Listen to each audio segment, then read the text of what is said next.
Roma Wines present Suspense.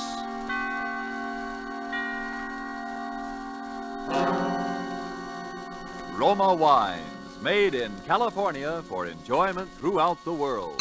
Salud. Your health, senor. Roma Wines toast the world. The wine for your table is Roma Wine, made in California for enjoyment throughout the world. This is the Man in Black, here to introduce this weekly half hour of Suspense. Tonight from Hollywood, we again bring you Mr. Orson Welles in the second of two consecutive performances starring Mr. Welles as the protagonist of Kurt Siodmak's novel, Donovan's Brain. The producer of Suspense and its sponsors, the Roma Wine Company of Fresno, California, felt this story so unusual that it merited more than our usual time. So in somewhat of a departure from established radio formulas, we are bringing you the story of Donovan's Brain in two parts. Part one you heard last Thursday, and tonight you will hear part two, the completion of Donovan's Brain. But before we raise the curtain on our suspense play, let's for a moment wish ourselves away to Havana, Cuba, seated at a table in the fashionable Hotel de Nacional de Cuba. Near us, a group of Cubans are entertaining an American visitor. Our American has just remarked that in point of great enjoyment, the Cuban rumba is one of America's most delightful imported dances. And then, raising his wine glass, the Cuban host responds, "Then we have perhaps discharged some part of our debt to you Americans for this wonderful tasting wine that gives us such great enjoyment. It is wine that Cuba imports from your faraway California. It is Roma wine." Americans didn't have to wait for wine connoisseurs of other lands to discover the greatness of California's wine districts, the superb quality of Roma California wine. So many millions made this discovery for themselves that Roma wines have long been America's largest selling wines. But these millions discovered something more. In Roma wines, they discovered an easy, inexpensive way to increase the delights of daily living. Yes, millions have discovered that Roma wines, as a beverage on the table, and when used in entertaining, add a charm of a special and wholesome kind. I told you Roma wines cost little. That's because here in America you pay no high import duty, no expensive shipping charges. And two, Roma wines come from Roma's own wineries in the heart of choice California vineyard districts. So cost to you is only pennies a glass for R-O-M-A, Roma wine, made in California for enjoyment throughout the world. And now with part two of Donovan's Brain, and with the performance of Orson Welles as Dr. Patrick Corey, we again hope to keep you in suspense.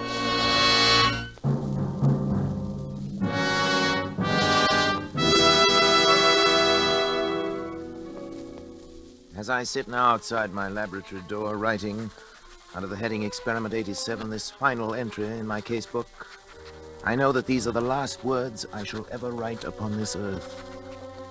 For those who seek some explanation, I refer them simply to this casebook. Let them read it carefully.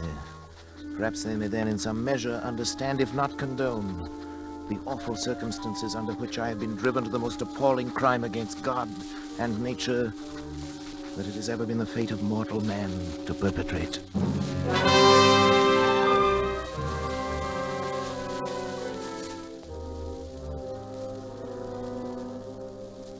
August 24th. It's now 6 weeks, exactly 42 days, since I began the experiment. For 6 weeks, by artificial means alone, I have kept alive a human brain, completely detached from the body, floating in a bath of serum, nourished by a synthetic blood plasma fed through its arteries by an electric pump. It has remained alive. Not only alive, but I have succeeded in communicating with it. For I've even induced new growth of brain cells and so tremendously increased its mental faculties that by sheer brain power alone, it has actually been able to communicate its thoughts to me. And each day my communion with that living, pulsing mass of gray matter that was the brain of William Donovan becomes stronger and stronger. Even now I sense it striving to reveal some plan to me, something so truly world-shaking in its implications that only such an organism, developed to a point thousands of years ahead of its time, could ever have conceived it. So far I sense this only, but soon I shall know. Indeed, I shall be partner in its execution. What a fool I was ever to have considered for a moment my wife's demand that I end the experiment. It's because I refused, of course, that Janice left me a week ago without so much as a word of explanation or farewell. Even my son David and my assistant Schrott are privy to this conspiracy to thwart me, for when I ask about Janice, they pretend to know nothing, or they seek to avoid my questions. But the brain will live. Yes, I can hear it now. Its delta waves quite audible over the amplifying system I've arranged for it. Almost as though it were calling to me, trying to speak to me. The brain will live.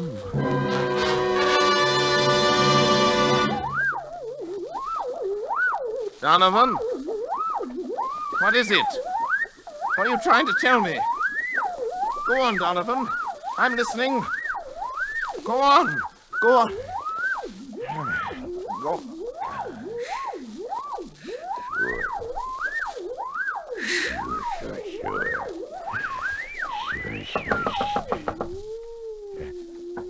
Who is it? It's me, Patrick and David. What do you want? You want to talk to you, David? I've no time to talk. I'm busy. I'm sorry. door, Go Patrick. away, I tell you. I'm busy. Please, Pat. Can't you two leave me alone? All right. What is it? What is it? Patrick, won't you come into the study with us for a few minutes? What have you got to say? You can say right here. You know I can't leave the laboratory. Dad, it's only that, well, we wanted to talk to you in private. Well, don't tell me that you're afraid of this poor mass of brain cells here. It's not that, Dad, but Well, never mind, David. At least turn that thing off then, will you, Patrick?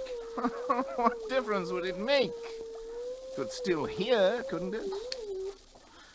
Well, what is it then?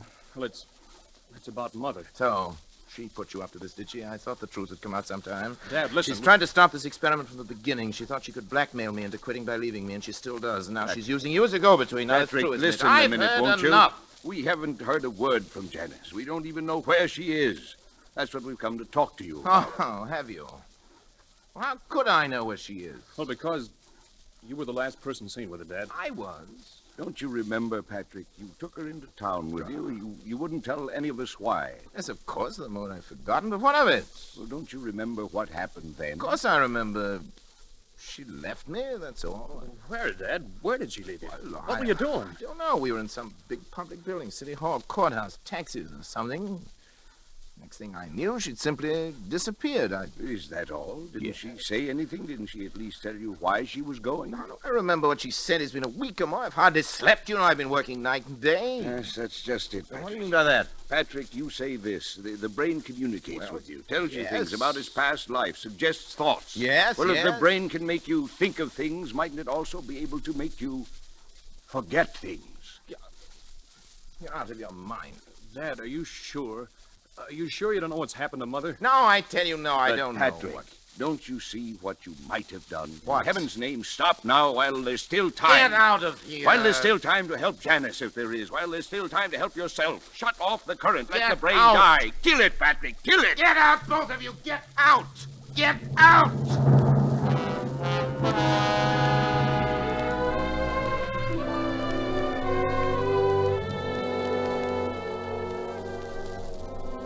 August 26th.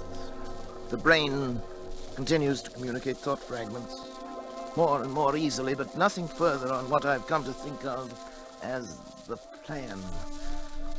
I'm now sleeping a great deal, but my dreams are becoming increasingly troublesome, although I'm at a loss to analyze them. Most frequent is a sort of vast cosmic ballet presided over by the colossal figure of a young man whom I seem to recognize, yet I never see his face.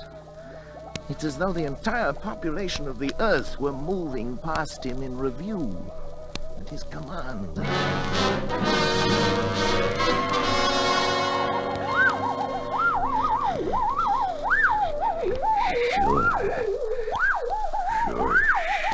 Sure. Now. Do it now. Now. Sure, now. Help me, someone! Help! Shroud! Dad, let go, Dad! David! Had to, Dad. Never mind now. Here, help me with Shroud. He's fainted. No, David, don't let him. It's all right now. Here's a glass of water. What's the matter? You're trembling all over. I You looking at me can't. that way for? You look... Look, I'm frightened out to death. Dad, you... What happened here anyway? I came and found you on the floor with your hands around your own throat. That meant for me. Why's your luggage all packed? I was going to leave. Leave in the middle of the night? Why? Because The fuse box has been opened. It was you, Schrott. You were going to shut off the current. You were going to kill the brain. Patrick, you tried to strangle me. What? It's true, Dad. That's why I had to slap you. That's absurd. I came in here and found Schrott with his hands around his own throat. He was strangling himself. Dad, please think a minute. Nobody can strangle himself. Look at these marks on my throat. You think I could have done that? Well, it's not possible, and yet... It's true, Patrick, that I tried to shut off the current. I was afraid for you. But as I opened the fuse box, I heard the delta waves in the laboratory suddenly become stronger and louder than they'd ever been before. And then... Then I... Yes. Then the brain knew... You even spoke in Donovan's voice, Donovan's Patrick. voice, his That voice. recurring phrase of his, sure, sure, sure, in his very tones, his very accent. Sure. You've created a monster, Patrick. It has the power to make me commit murder. The brain must die. Pull the switch in the fuse box, Patrick. It will only be a matter of seconds, Yes. and then... Yes, but I... You've got to, Patrick. Schrott, David, help me. I can't move. Come to me. Pull the switch, hurry. Schrott, David, go on. You too? It's paralyzed, Dispatch. The brain won't let itself be killed. Then it has the power to live on. And on. To command us as long as we live. To make us do anything it wants. To kill. Murder. Dad, what are we gonna do? Listen, The brain. It's laughing. Laughing.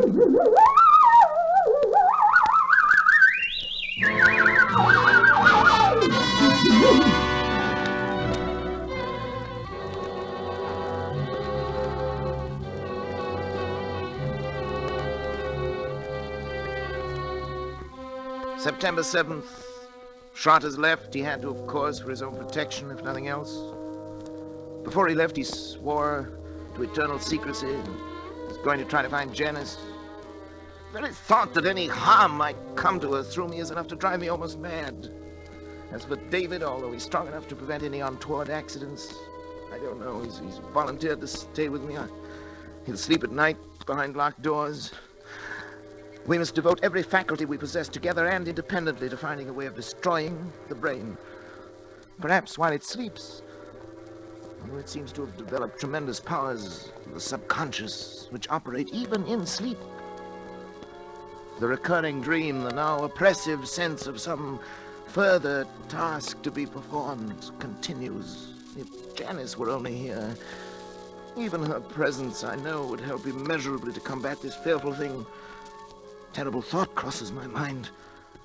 Could Schrott have left if the brain had not, for some reasons of its own, actually wanted him to leave?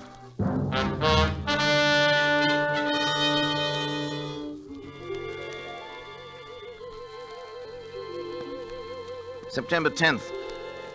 My thoughts are less and less my own. The dream of the young giant bestriding the earth, the figure without a face, pursues me now, even in my waking hours. Increasingly, I seem to live in a world of evil fantasy, peopled and controlled by the mind of William Donovan.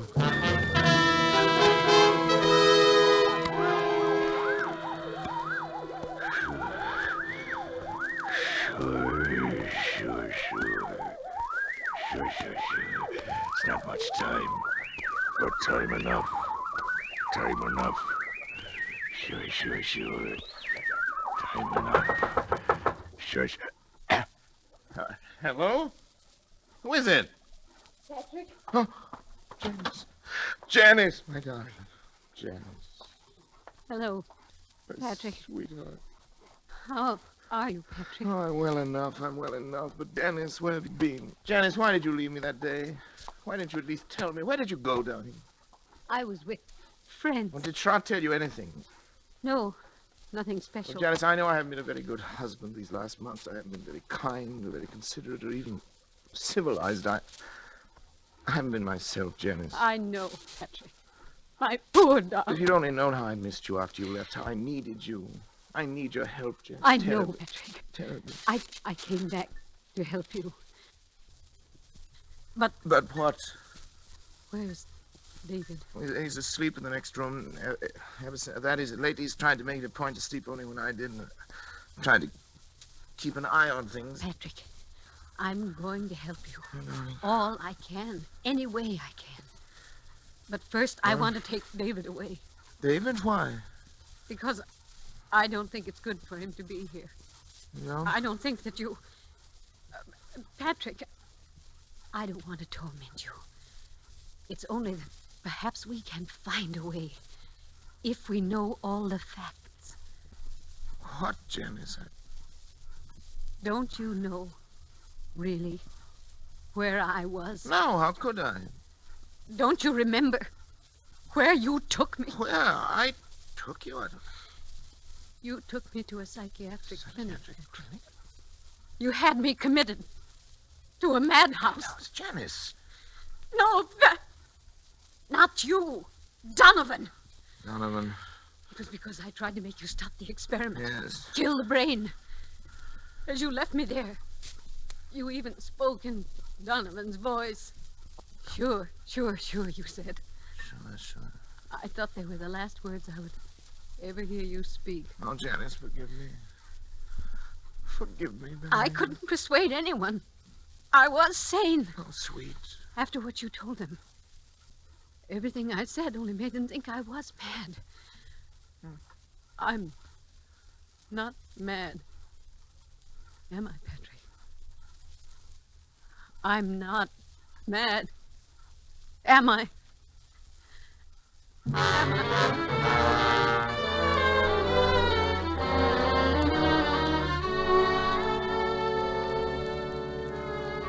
Janice will be gone for some 3 hours. I've sent her into town for Dr. Zanger, the psychiatrist. Maybe he can help, but now suddenly I'm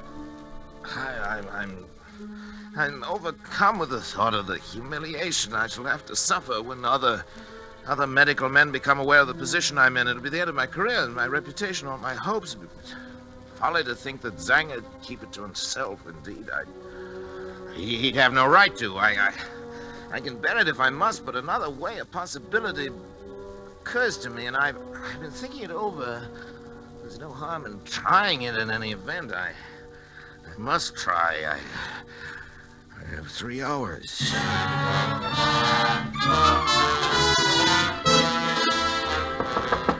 David! Yes, Dad? David, what's your blood type? Do you know your blood type? As a matter of fact, I Well, don't think I do. Why? No matter, we can easily find out. David, I think at last I know a way. To kill the brain? It's simple, it's perfectly natural, and yet 9 chances out of 10 is something Donovan has never known about. I'll do it myself. Unfortunately, my blood type and his are... they're the same. Transfusion? Of course, I have to replenish the blood substance periodically. Anyway, it's about time to do it again. I've always used my own because it was the same type as his, but if yours is a different type, the right type, You David. mean the wrong type? Yes, you've given the wrong... The brain will die given the wrong type. Yeah, sounds possible. I'm sure of that. I know it. But suppose the brain Yes? knows it knows other things. I've thought of that. It's a chance we'll have to take if you're willing, David, my boy. Of course I am, Then Dad. we'll take the blood sample now. Come into the laboratory. I only have the right blood type. Sure. Rather the wrong type. If you haven't, we'll find someone who has. Maybe Schrott. Now, lie down there on the table, David.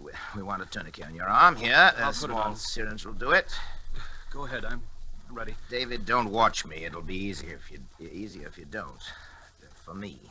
That's a funny one, coming from you. Well, doctors are never quite as steady with members of their own family, you know. Ready? Sure. Ready? Here we are. You all right? Yeah. Be through in just a second. You getting it all right? Yes, sure. Just a second now. Dad, I'm sleepy. You'll be over it in a minute. What's the matter? Why am I so sleepy? You'll be all right. Sleepy. So sleepy. Sure. That's what an anesthetic is for. Make you sleep.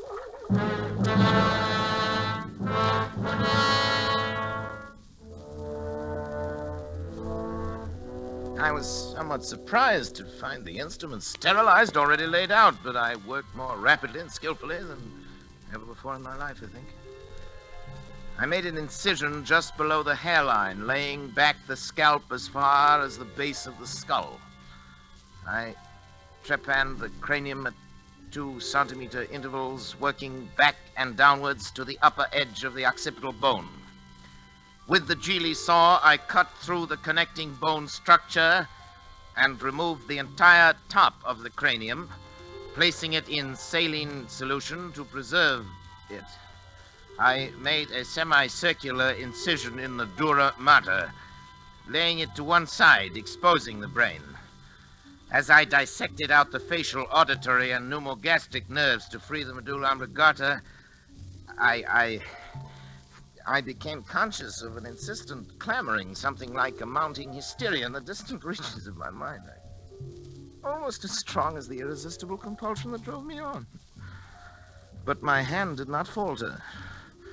With a sure stroke, I severed the spinal cord just below the first cervical nerve.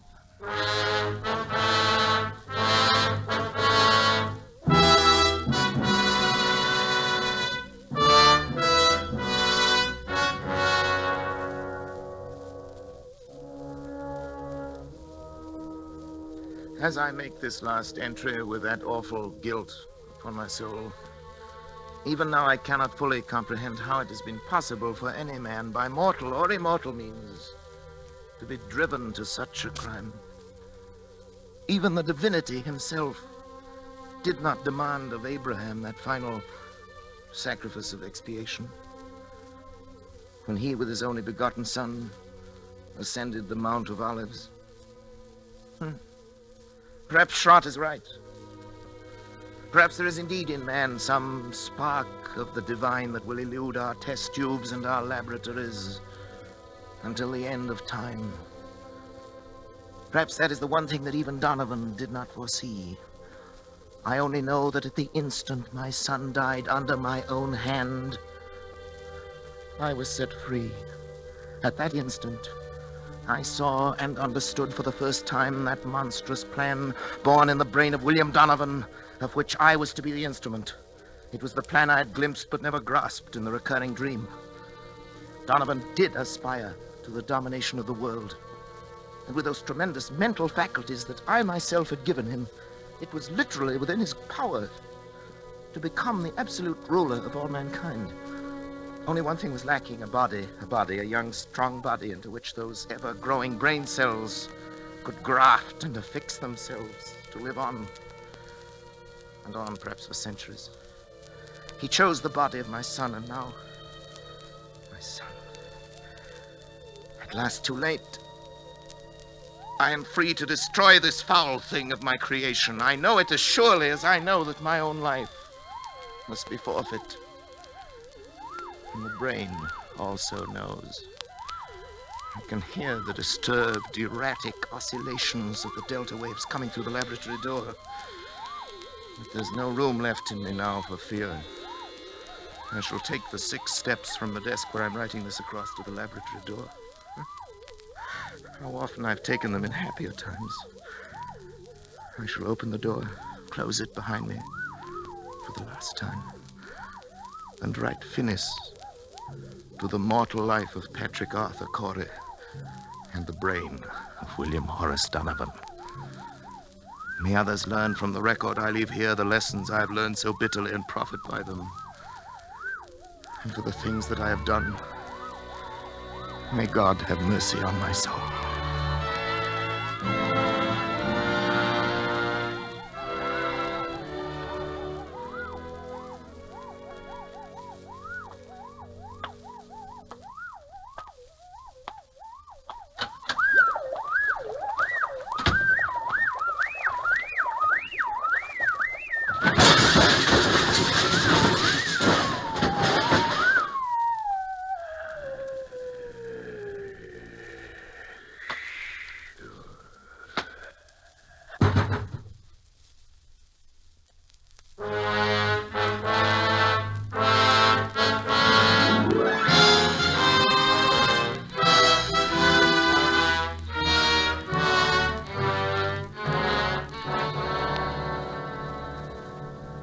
Phoenix, Arizona, September the 15th.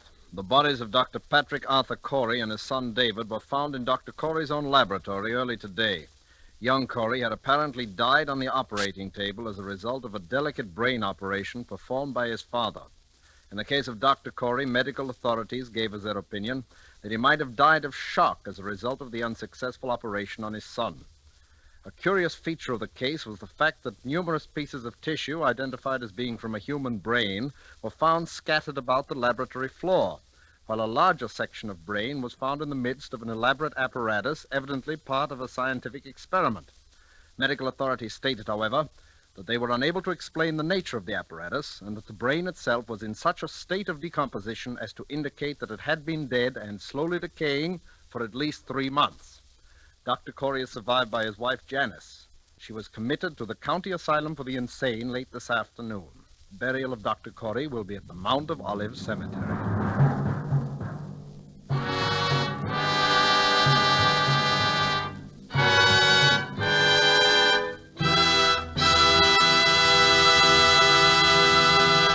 And so closes Donovan's Brain, Part 2, the completion of 2 half-hour presentations of Kutz Yodmak's story, presenting Orson Welles as star of Suspense.